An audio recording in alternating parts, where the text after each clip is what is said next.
I never thought I'd be standing over my own son's casket at just 5 years old. No parent does. But there I was, frozen in place, staring at the small white coffin where my little boy, Nathan, lay. His favorite blue blanket was tucked in beside him, the one he swore made him feel safe. Safe. The one thing I had failed to give him when it mattered most. That realization hit me harder than the hushed whispers drifting from the pews behind me. They weren't just mourning Nathan. They were dissecting my life, picking it apart like vultures circling a dying animal. I could feel their stares drilling into the back of my skull, their speculation sharp as knives. Where's his wife? I could practically hear them whisper. How could she not be here? Small towns run on gossip, and I knew my grief wasn't the only thing they'd be talking about after today. No, now they had something even juicier, Emily's glaring absence. But they didn't know what I did. Minutes before stepping into the church, my phone buzzed. An unknown number. I barely glanced at it, expecting another condolence message or some last-minute question about the service. But what I saw made my breath catch. The photo was crisp, like it had been taken just moments ago. Emily, lounging by a pool, her skin sun-kissed and glowing under the Hawaiian sun.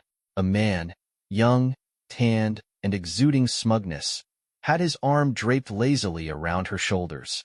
In her manicured hand, a cocktail, condensation beating on the glass. Below the image, a simple message. Thought you should see what your wife is really doing today. A concerned friend? For a split second, my brain refused to process it. The woman I had built a life with, the mother of my son. She wasn't where she was supposed to be. She wasn't sitting beside me in the front row, gripping my hand, mourning our child. She wasn't away on some critical business trip like she claimed. No, Emily was sprawled out in paradise, sipping margaritas, wrapped up in some stranger's arms. The weight of her betrayal hit instantly, but there was no time to unpack it. A hand gripped my arm. My mother's voice, low and worried, reached me. "Logan, you're shaking." She was right. My hands trembled so violently that I shoved my phone into my pocket like that might somehow erase what I'd just seen. But it was too late. That image was burned into my mind, flashing behind my eyelids every time I blinked. Still, I couldn't lose it. Not here. Not now. I swallowed the fury clawing up my throat, nodded at the funeral director, and forced my legs to move. Somehow, I made it to the front pew, the seat that should have been Emily's. I squared my shoulders, held my head high. I refused to give this town the satisfaction of watching me fall apart. But inside, my thoughts spun out of control, trying to piece together all the warning signs I had ignored. Emily's late-night calls, her sudden, urgent, work trips, the way she started talking about needing space right when Nathan's condition got worse. I had convinced myself it was just grief, that we were coping differently, that she was struggling. I had been a damn fool. The service began, and I clenched my fists so hard my nails dug into my palms, the sting keeping me grounded. The pastor spoke about Nathan's bright spirit, his endless energy even on his hardest days. My chest tightened when he mentioned his favorite pastime, coloring white roses with food dye, turning them vibrant shades of blue and purple. I could see him so clearly, tiny hands stained with ink, his laughter filling the hospital room. My gaze flicked to the bouquet on his casket, white roses. Emily had always hated them, called them boring. But I insisted. They weren't for her. They were for Nathan. She didn't deserve to be part of this moment anyway. Then my phone buzzed again. Another message. This time, it was from Emily. "Sorry I couldn't make it. Important business meeting. I'll make it up to you." Make it up to me? Make up for missing her son's funeral? Make up for sipping drinks in a tropical paradise while I buried our child? Rage. Hot. Consuming. Undeniable. For the first time since I'd seen that photo, the grief momentarily took a back seat, swallowed whole by fury. Emily thought I'd crumble, that I'd be too broken to fight back, that I'd be the grieving husband she could manipulate like always. She had no idea what was coming. I wouldn't fall apart. I wouldn't be the weak, devastated widower she expected. She may have abandoned us when Nathan needed her most, but I'd make damn sure her betrayal didn't go unanswered. That promise settled in my bones as I rose to deliver the eulogy. I scanned the faces in the crowd, neighbors, colleagues, old friends. I forced myself to speak, every word a tribute to Nathan's joy, his kindness, his unbreakable spirit. My voice never wavered. I didn't shed a tear. I saved those for later, for when I was alone. Today wasn't about my pain, or about Emily's betrayal. Today was for Nathan. But one thing was certain. Emily thought she could betray me and walk away unscathed. She was wrong. So very, very wrong. The reception was a farce. A parade of hollow condolences, tight smiles, and carefully chosen words. People shuffled through my parents' house, murmuring scripted sympathy while untouched casseroles and plates of cookies piled up on every available surface. The air buzzed with whispers, the kind that prickled at the back of my neck. Everyone knew Emily hadn't shown, and their silence spoke louder than their words ever could. I moved through the room like a ghost, stiffly nodding at neighbors, forcing small talk with distant relatives. Their pity didn't comfort me. It disgusted me. What I wanted was honesty. I wanted someone to take me aside, grip my shoulder, and admit they'd seen it too. That they knew. That they saw her for what she really was. But no one did. Then there were her parents, Janet and Richard, hovering near the kitchen, their disapproving glances as unwelcome as their presence. They hadn't said much to me all day, but they didn't have to. Their judgment was clear. In their eyes, I had always been the problem. Never good enough. Never devoted enough. Emily was their golden child, incapable of wrongdoing. Janet finally approached as I stood by the fireplace, staring at a framed photo of Nathan, one of my favorites, his gap-toothed grin beaming up at the camera as he proudly held up the results of one of his science experiments. The last moment of pure joy before everything fell apart. The petals of the white rose had been dyed the most vivid shade of blue, his tiny hands stained with food coloring, his face glowing with pride. That day had meant everything to him. I clenched the framed photo tighter, the cool glass pressing against my palms, grounding me for just a moment. Then her voice cut through the air like a knife. "Logan," Janet said, her tone dripping with an artificial sweetness that didn't quite match the sharpness in her eyes. "You've been so strong today. It's just such a shame Emily couldn't be here. But you know, she's grieving in her own way. This has been so hard on her." Hard on her? My grip on the frame tightened as I turned to face her. Her expression was laced with feigned sympathy, but beneath it, I saw what she wasn't saying. Every syllable felt like a slap, each word digging deeper into the raw anger that had been simmering inside me since the moment I saw that damn photo. "Oh, I'm sure it has," I said, my voice colder than I intended. Though I imagine Hawaii is a nice distraction from all that difficulty. For the briefest moment, her mask slipped, her lips pressed into a thin line, her composure cracking just enough for me to see that she knew. But just as quickly, she recovered. "Logan, grief makes people act out of character. Emily just needed some space to process everything. You should try to be more understanding." Understanding? I clenched my jaw so hard it ached. Did she really not know? Or worse, did she know exactly what Emily had done and just didn't care? Every fiber of my being wanted to shove my phone in her face, force her to see the picture, make her admit what her daughter really was. But I didn't. Instead, I turned away, setting the photo of Nathan carefully back on the mantel.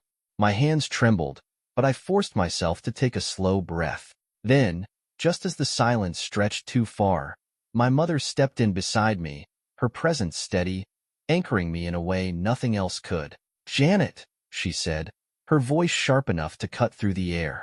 "I think you've said enough." Janet bristled, her mouth opening like she wanted to argue, but she didn't.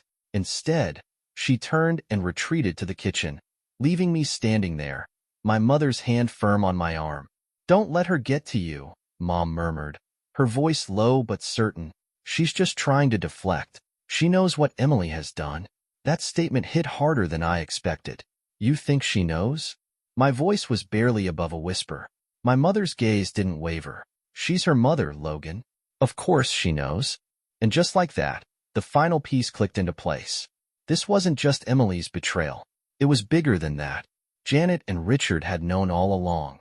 They had chosen to look the other way, to protect their perfect daughter rather than hold her accountable. A fresh wave of anger surged through me. The rest of the reception was a blur.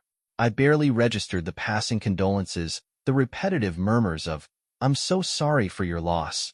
The untouched plates of food stacking up around the house like relics of a grief no one knew how to handle.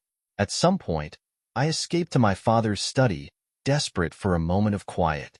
The exhaustion of the day settled over me like a heavy fog as I collapsed into his worn leather chair. My thoughts wouldn't stop racing, fragments of memories, moments I had dismissed, all laced with questions I hadn't let myself ask before. The late-night phone calls, the business trips that never added up, the way Emily had started pulling away, not just from me, but from Nathan.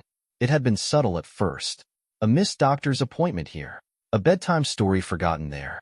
But over time, it became impossible to ignore.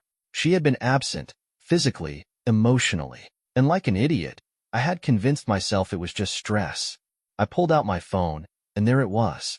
That damn picture. Emily, glowing in the Hawaiian sun, wrapped around her new boy toy like she didn't have a care in the world. My thumb hovered over the delete button, but I couldn't do it. This wasn't just a reminder of her affair. It was proof of who she really was. It was evidence of what I was up against. I didn't know my next move yet, but one thing was certain. I wouldn't let her get away with this. Not after abandoning me. Not after abandoning Nathan. Emily thought she could escape the consequences. She was wrong. The days after the funeral passed in a haze of casseroles, condolences, and sleepless nights. People came and went, their words carefully rehearsed and hollow. He's in a better place now. At least he's not suffering anymore. They meant well, I knew that. But their words left me hollow.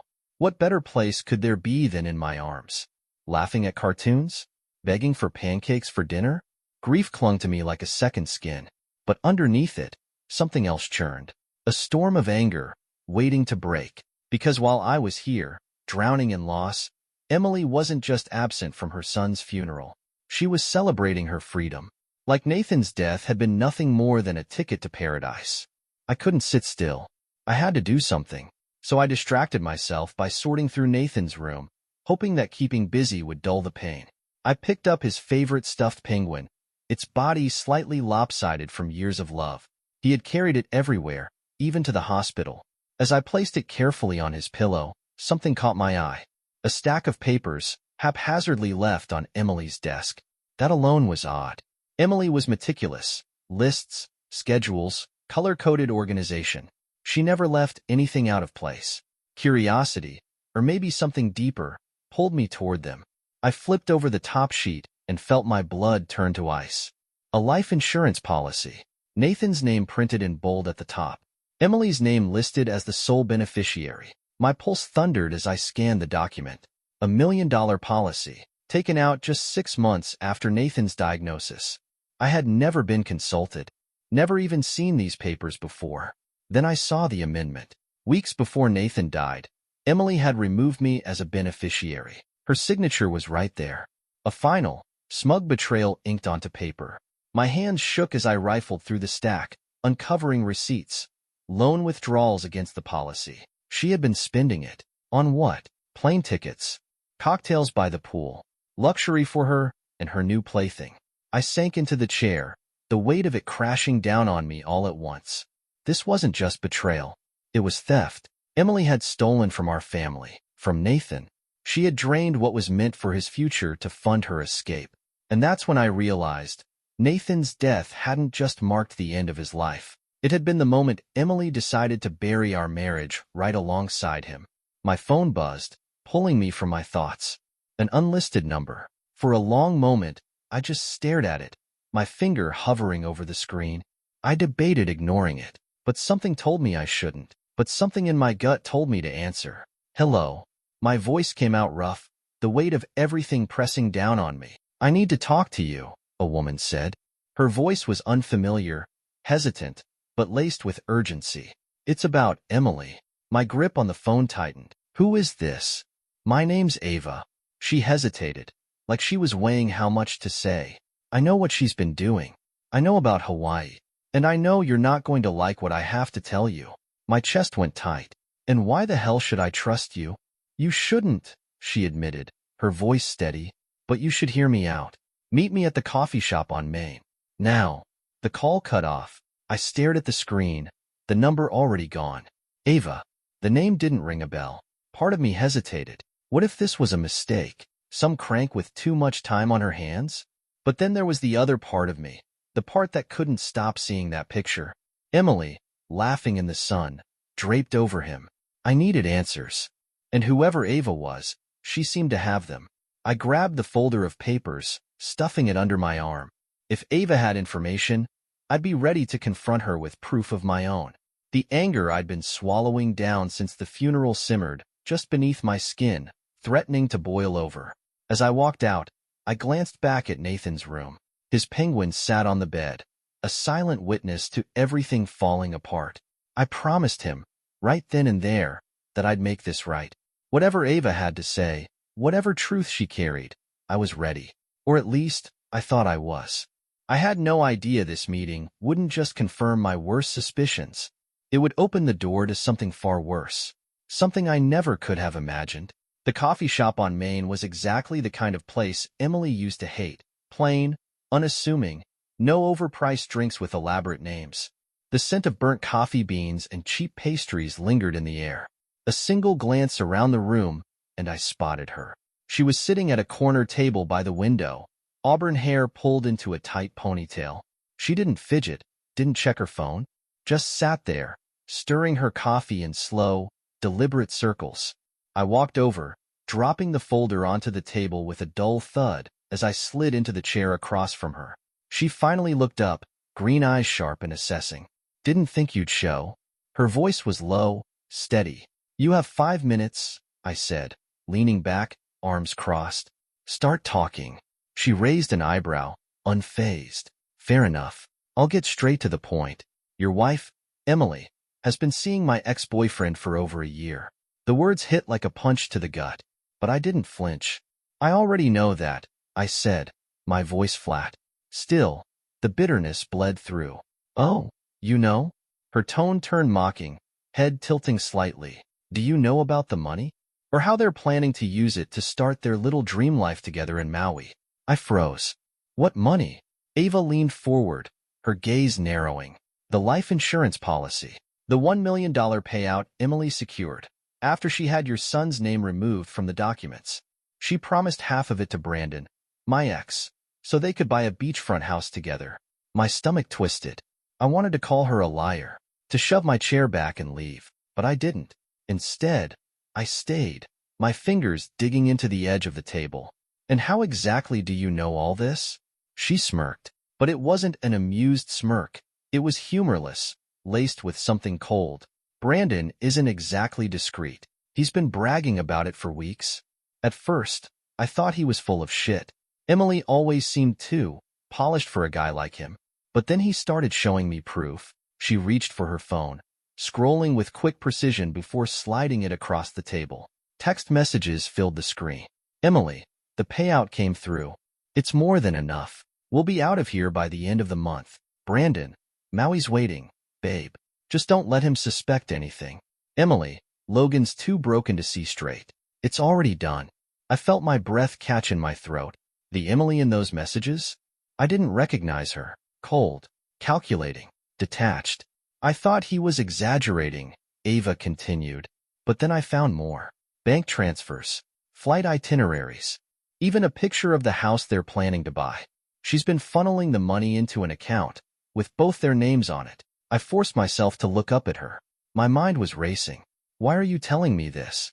Ava leaned back, arms crossing over her chest. Because she's playing both of us. Her voice was razor-sharp now. She promised Brandon a fresh start, but I've seen the way she operates. The second she doesn't need him anymore, he's gone. Just like she's dropping you. Just like she dropped me. I'm already collateral damage. I've got nothing left to lose. Her words hung in the air between us. I didn't trust her. Not completely. There was too much venom behind her voice, too much rage in her eyes. But I did trust what I was looking at. The texts. The bank transfers. The evidence staring me in the face. Emily had lied to me. She had stolen from me. She had betrayed me in ways I hadn't even begun to comprehend. I exhaled slowly. I'm in. Ava nodded, her expression softening slightly. Good. Because this is just the beginning. She reached into her bag, pulled out a thick envelope, and slid it across the table. Everything you need to know is in there. Names, dates, bank accounts. It's all connected. We just have to find the right thread to pull. I picked up the envelope. It was heavy, just like the weight pressing down on my chest. As I stood to leave, Ava called after me. Logan. I stopped, glanced back. I'm sorry about your son. Her voice had lost its edge. It was softer now. For what it's worth, I think Emily's the one who's broken, not you. Her words stuck with me as I walked out into the cold night air. I spent the night at my kitchen table, poring over the documents Ava had given me. It was a tangled mess of text messages, bank statements, and photos, each one another nail in the coffin of my marriage. But one thing stood out. Emily wasn't just a selfish woman running off with her lover. She was a strategist, and her betrayal ran deep. The money trail was damning. Deposits and transfers into an account I didn't recognize, all under Emily's name, linked directly to Brandon. But what stopped me cold? The evidence of collaboration. Her parents, Janet and Richard. Their names appeared in emails, on checks, tied to business ventures that didn't exist. They hadn't just known. They had helped her. I should have seen it sooner. The way Janet and Richard always coddled Emily, treating her like she could do no wrong. How they blamed me for our marriage problems, always undermining me with snide little remarks disguised as advice. But now, I saw the truth, clear as day. They weren't just enabling her. They'd been helping her. And not just with the affair. The real tipping point came when I found an email exchange between Janet and Emily. Janet, Logan won't suspect a thing. He's too focused on Nathan. Just make sure the papers are signed before he catches on. Emily, he won't notice. He's too broken to care. And once it's done, it's done. The papers? What papers? My pulse thundered as I flipped through more documents, searching for answers. Then I found it. A property transfer agreement. For our home. The house I grew up in. The house where Nathan spent his last days. The house where every memory of him still lived. Emily had forged my signature. Made it look like I'd agreed to sell it. They were planning to take everything. The insurance payout, the house, even our joint savings. I could almost hear Janet's sharp, dismissive voice in my head. It's what's best for Emily. The rage I'd been holding back exploded, but I had no outlet. I paced the living room, fists clenched, trying to keep my breathing steady. They thought they could manipulate me, that they could use my grief to blind me, that they could take everything I had left and walk away unscathed. They were wrong. By morning, I had a plan, but I needed more proof, more leverage, and I knew exactly where to start. My mother had been hinting at things for weeks. Little comments, a knowing look, things she'd seen and suspected. If anyone could help me connect the dots, it was her. I found her in the kitchen, a steaming cup of tea in her hands. She looked up as I walked in, her sharp eyes narrowing. "What's wrong?" she asked, setting the cup down. "They're trying to sell the house," I said flatly. "Emily and her parents. They forged my signature." Her face hardened, her lips pressed into a thin line. "I knew it," she muttered. "You knew?" I stepped closer. I suspected," she admitted. "Janet's been sniffing around for months, asking questions about the property. She even tried to get your father to sign something when he was confused. But I intercepted it." The words hit me like a punch to the gut. My father. His slipping memory. Another pawn in their game. "She said it was just a precaution," my mother continued, her voice shaking with anger. But I didn't trust her. "I kept the papers. They're in the study." She didn't need to say more. I rushed to the study, yanking open drawers, searching until I found them. There it was. A legal form authorizing the sale of the house. My father's signature scrawled at the bottom. A forgery. "They thought he wouldn't remember," my mother said, standing behind me now. "They thought I wouldn't notice. But I've been watching them, Logan. Janet's always been manipulative. But this is something else." I sank into the chair, the weight of it all crashing down on me. "They're not just after the money," I said quietly. "They're after everything. The house. The savings. Everything Nathan and I loved." My mother placed a hand on my shoulder, her grip firm. "Then don't let them win." Her words lit a fire in me. This wasn't just about me anymore. It was about Nathan. About protecting what little I had left of him. Emily and her family thought they could outsmart me. But they underestimated one thing: my resolve. They wanted to play games? Fine. But I wasn't going to sit back and let them steal what was mine. If they thought I was broken, they were about to learn just how wrong they were. I spent the rest of the day gathering everything: emails, bank records, legal documents, every piece of evidence from Ava's envelope. And with every page, the picture became clearer. This wasn't a spur-of-the-moment betrayal. Emily and her parents had been planning this for months, maybe even longer.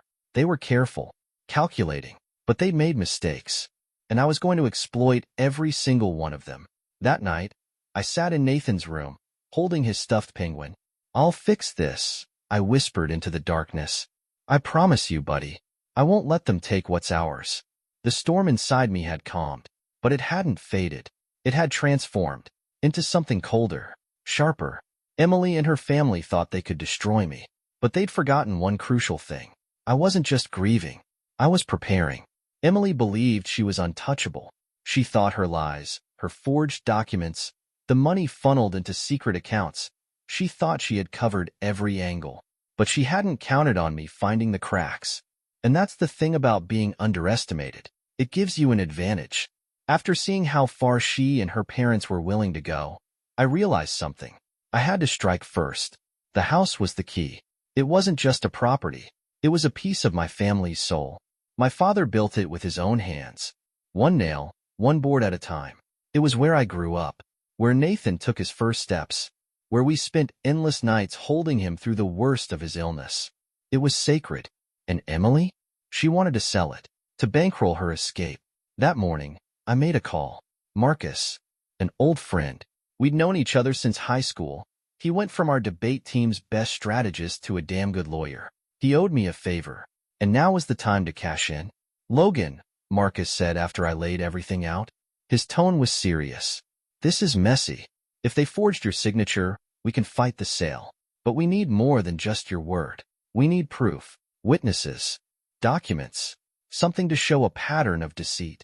I exhaled, gripping the phone tighter. "I've got plenty," I said, thinking of the stack of evidence I'd gathered.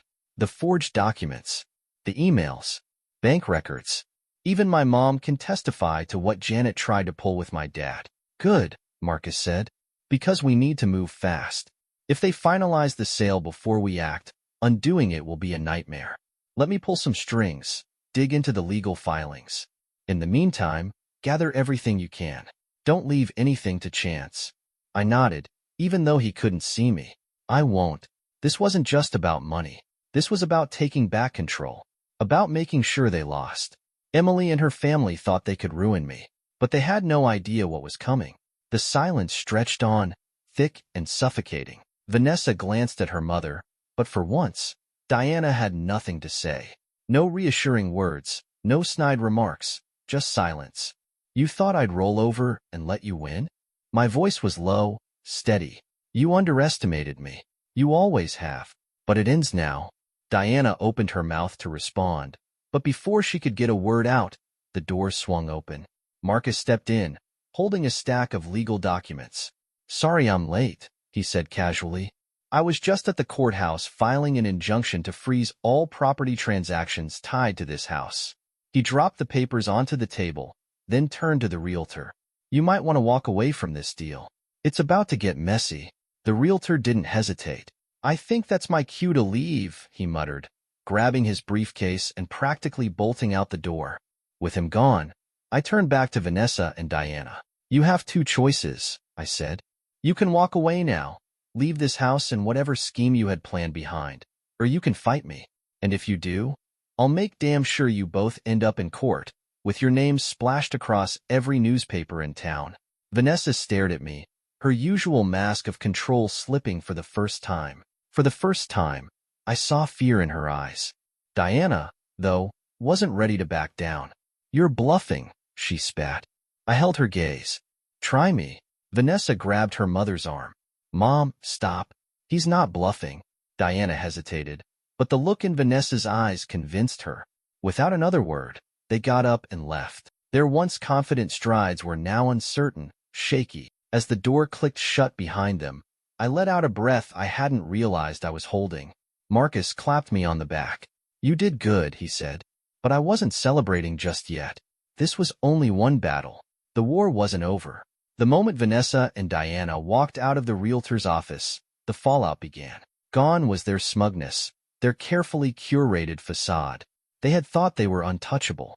Now, they looked like exactly what they were, desperate, scrambling frauds. But for me, that moment was just the beginning. Sure, I had stopped the sale of the house, but the damage they had tried to inflict ran deeper than I had realized. Marcus wasted no time locking down our shared accounts and freezing assets. They weren't just after the house, Jacob, he told me that evening as we sat in his office. They've been playing a long game, bleeding you dry, little by little. If we don't move fast, they'll slip through the cracks. I nodded, the weight of his words settling in. What's our next move? We expose them, he said simply. All of them, Vanessa, Diana, Howard, anyone who had a hand in this. We hit them with fraud charges, property theft, and anything else we can make stick. It was a daunting prospect, but I was ready. This wasn't just about getting justice for myself anymore. This was about protecting Noah's memory, about making sure Vanessa and her family faced the consequences of what they had done. The first step was gathering more evidence. Marcus and I pored over every document, every email, every transaction we could find, building a case so airtight they wouldn't have room to breathe, let alone escape. Mia turned out to be an invaluable ally. She had even more damning information about Vanessa, her secret accounts, her affair with Brandon. You don't realize how much she bragged to him, Mia said during one of our meetings. She thought he was her partner in crime. But Brandon was sloppy, left a trail everywhere he went. The evidence painted a brutal picture of Vanessa's betrayal. She hadn't just siphoned off money from the life insurance payout. She had also drained funds from our joint savings, creating fake expenses to cover her tracks. And Diana and Howard? They had been complicit every step of the way, using their influence to cover for her, manipulating legal documents, making sure she got away with it. But Marcus wasn't done digging. He found something worse. They weren't just after the house. They had been trying to manipulate my father into signing over not just the house, but other family assets as well. They had targeted him during his moments of confusion, exploiting his dementia to get what they wanted. This isn't just fraud, Marcus told me as he laid the documents out in front of me. This is elder abuse. And the courts don't take that lightly. When the charges were finally filed, the weight of their crimes came crashing down on them. Vanessa, Diana, and Howard faced a storm of legal trouble, fraud, property theft, conspiracy. Their once respected names became town gossip overnight. Vanessa, of course, tried to play the victim. I didn't know what I was doing, she sobbed during her deposition. I was grieving. I made mistakes. But her crocodile tears fooled no one. Not the lawyers. Not the judge. And sure as hell not me. She had made her choices. And now, she was paying for them. In the end, the courts ruled in my favor. The house was officially mine again. The remaining assets Vanessa hadn't managed to siphon away were secured. And the life insurance payout, the money she had planned to use for her little dream life in Hawaii, frozen and redirected to its rightful purpose, helping pediatric cancer patients in Noah's name. This wasn't just a legal victory. It was a moral one. I had fought tooth and nail to protect what mattered most, to ensure that Noah's legacy wasn't tainted by his mother's greed. But even with the battle won, the scars of Vanessa's betrayal remained. She had broken something deep inside me, and I wasn't sure if I'd ever fully heal. Some wounds don't heal easily. Some damage can't be undone. Vanessa had shown me just how deep her selfishness ran, and even though I had won, had beaten her at her own game, it had come at a price. As for Diana and Howard, they disappeared from the public eye, their once influential reputations reduced to rubble. They had spent years building their power, only to watch it all crumble under the weight of their own greed. I couldn't bring Noah back. Nothing could ever fix that. But I could make damn sure that Vanessa and her family would never hurt anyone else the way they had hurt me. The fallout was complete. The house was safe. The money was redirected to something that actually mattered. And the people who had tried to destroy me? They were finally facing the consequences of their actions. But the fight wasn't over. Not for me. Because while the legal battle was behind me, the real battle, the one that came after, was just beginning. Healing. The house was quiet now. Not the kind of quiet that comes with peace, but the kind that settles in your chest, heavy and unmoving. For months, it had been filled with chaos, lawyers, paperwork, the suffocating weight of betrayal. Now, with the storm behind me, there was stillness. A bittersweet kind of calm. Noah's room was just as he had left it. His favorite stuffed penguin sat on his bed. Its worn seams a testament to how much he had loved it. His colorful drawings still covered the walls, taped up with the same care only a child could have. For a moment, I could almost hear his laughter. I sat on the edge of his bed, holding that little penguin in my hands, letting the memories come. The court's ruling had ensured the house would stay in the family, but at some point, I realized, it had never really been about the house. It had always been about Noah, about his legacy, about making sure his memory meant something more than just loss. That's why I took every last penny Vanessa had tried to steal and used it to create the Noah Thompson Foundation. The foundation would fund pediatric cancer research and provide support to families going through the same nightmare we had. It felt right. It felt like something Noah would have wanted. He had always been so full of compassion, always thinking about others, even when he was the one in pain. The first grant went to the pediatric cancer ward where he had spent so much of his time. I visited the hospital, met the families, saw the relief in their eyes. And for the first time in what felt like forever, I felt something other than anger, hope. Noah's name would live on, not just in my heart, but in the lives of every child the foundation would help. Letting go. On a crisp fall morning, I made my way to the cemetery. The air was cool, leaves crunching under my feet as I walked. His headstone was simple, just the way he would have wanted. A small engraving of a penguin in the corner. I knelt down, brushing away a few stray leaves, and placed his stuffed penguin at the base of the stone. "You be proud, buddy," I whispered. "The house is safe. The foundation's up and running. Your memory is helping so many people." I swallowed hard, my throat tightening. "I promised you I'd fix this." And I did. The wind rustled through the trees, and for a moment, I felt him there. Not in a way I could see or hear, but in a way that didn't need proof. His spirit was still here, woven into the world around me. A familiar voice broke the silence. "You outsmarted them all," my father said, his footsteps slow but steady as he approached. His memory wasn't what it used to be, but today, his eyes were clear. "Mom did most of the work," I said with a faint smile. "She was brilliant, just like Noah always said." My father nodded, his gaze lingering on the little penguin. He reached out, his hand resting gently on the soft fabric. "Noah told me something once," he said, his voice quiet. "Not long before he passed. He said, 'Don't worry about Dad. He's stronger than everyone thinks.'" I blinked, my vision blurring with tears. "He said that?" My father nodded, a small, knowing smile on his lips. "He was right, you know." We stood there together, in silence. Grief and love tangled up in the cool morning air. A monarch butterfly landed on the headstone, its delicate wings catching the sunlight like stained glass. My father reached for it, but I gently caught his hand.